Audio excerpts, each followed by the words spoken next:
Intinya mereka menyampaikan ada ancaman dari Tuhan kalau orang membunuh orang mukmin tanpa hak, maka ancamannya neraka jahanam.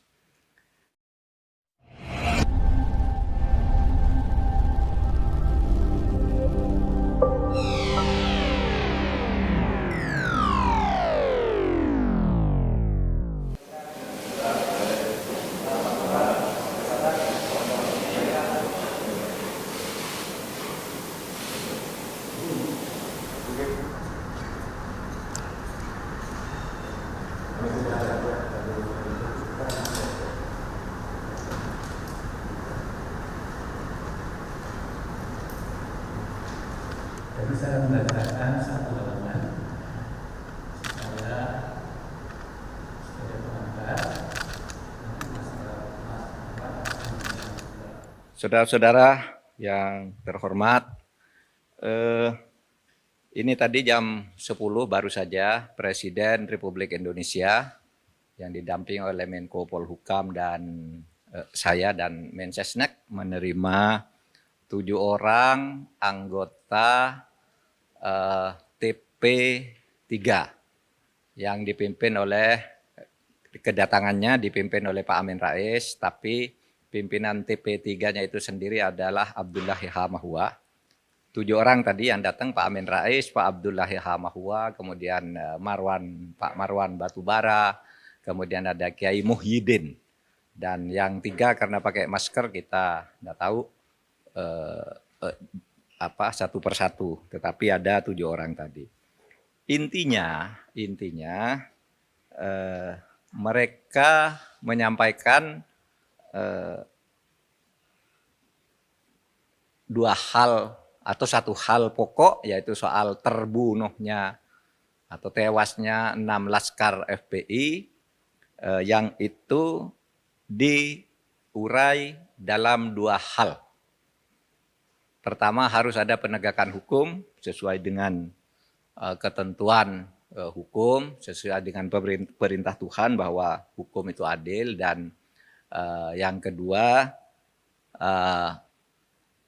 ada ancaman dari Tuhan kalau orang membunuh orang mukmin tanpa hak, maka ancamannya neraka jahanam. Itu kemudian diurai. Apa yang terjadi? Pertama, 7 orang yang diwakili oleh Pak Amin Rais dan Pak Marwan Batubara tadi mereka menyatakan keyakinan telah terjadi pembunuhan terhadap 6 laskar FPI, dan mereka meminta agar ini dibawa ke pengadilan HAM karena pelanggaran HAM berat. Itu yang disampaikan kepada Presiden. Pertemuan berlangsung tidak lebih atau tidak sampai 15 menit.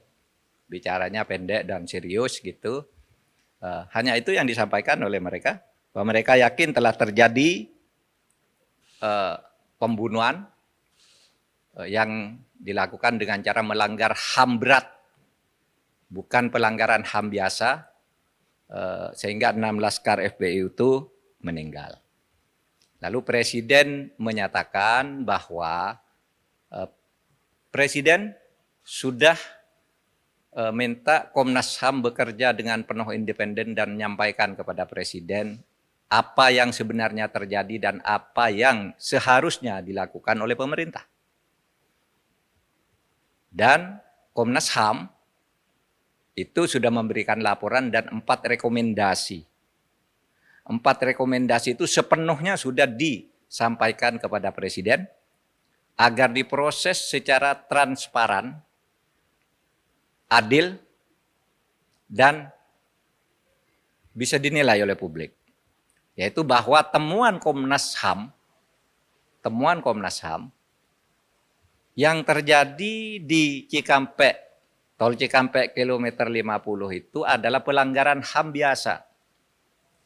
Pak Marwan Batubara tadi mengatakan mereka yakin 6 orang ini adalah warga negara Indonesia, oke, kita juga yakin. Mereka adalah orang-orang yang beriman, kita juga yakin. Dan mereka juga yakin, Pak Marwan Batubara, telah terjadi pelanggaran HAM berat. Saya katakan, pemerintah terbuka. Kalau ada bukti mana pelanggaran HAM beratnya itu, mana, sampaikan sekarang. Atau kalau enggak, nanti sampaikan menyusul kepada Presiden. Bukti, bukan keyakinan. Karena kalau keyakinan, kita juga punya keyakinan sendiri-sendiri bahwa peristiwa itu dalangnya si A, si B, si C. Kalau keyakinan. Tapi Komnas HAM sudah menyelidiki sesuai dengan kewenangan undang-undang, tidak ada. Apa? Pelanggaran HAM berat itu 3 syaratnya. 1 dilakukan secara terstruktur. Itu dilakukan oleh aparat secara resmi dengan cara berjenjang. Struktur itu berjenjang. Harus targetnya bunuh 6 orang yang melakukan ini, taktiknya begini, alatnya ini, kalau terjadi ini, larinya ke sini. Itu terstruktur. Sistematis.